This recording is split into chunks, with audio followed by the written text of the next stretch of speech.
Bonjour à toutes et à tous, c'est Julien. Aujourd'hui, je vous retrouve pour le deuxième podcast sur le thème de l'histoire consacré aux traces de Vincent van Gogh dans le Borinage.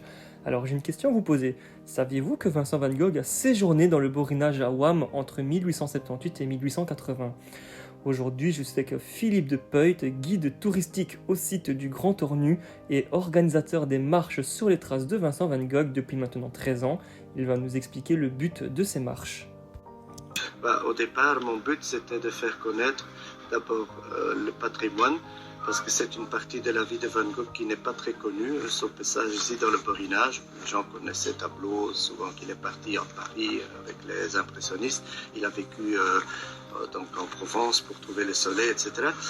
Mais c'était aussi surtout pour faire attirer l'attention sur le très mauvais état de la maison Van Gogh, en fait, qui était en 2012, encore 2010-2012, était vraiment une ruine. Et j'avais toujours peur qu'un jour, ça allait tomber vraiment en ruine et qu'il ne resterait plus rien. Et donc, c'est un peu comme ça que j'ai voulu montrer qu'il y avait un intérêt pour Van Gogh en attirant des groupes. Et un peu à la fois, la maison a été sauvée en 2015 grâce à la Fondation Mons, capitale européenne de la culture. Tout au long de la marche, Philippe nous a fait écouter des cassettes audio de lettres écrites que Vincent van Gogh envoyait à son frère Théo. Mais comment on fait pour se procurer ces lettres ? Philippe va nous le dire.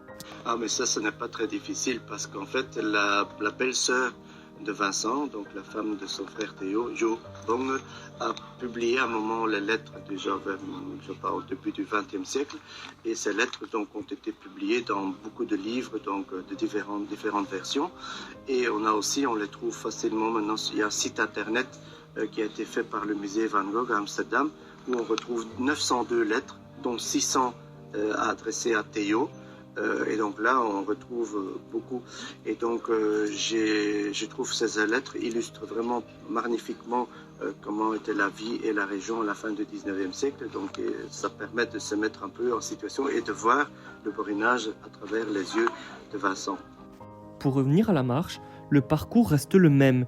Mais qu'en est-il exactement du parcours ? Philippe va nous le présenter.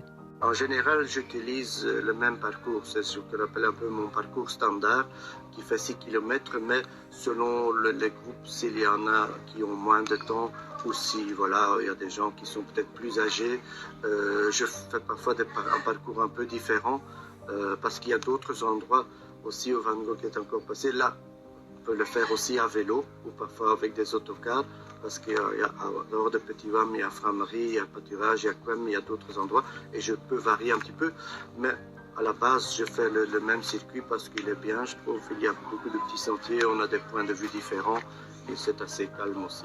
Pour conclure ce podcast, je vais raconter une anecdote que Philippe n'oubliera pas de sitôt.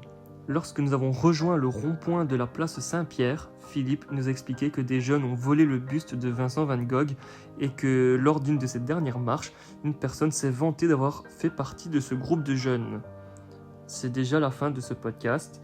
J'espère qu'il vous aura plu. Je vous donne rendez-vous pour un nouveau podcast très bientôt. D'ici là, prenez soin de vous.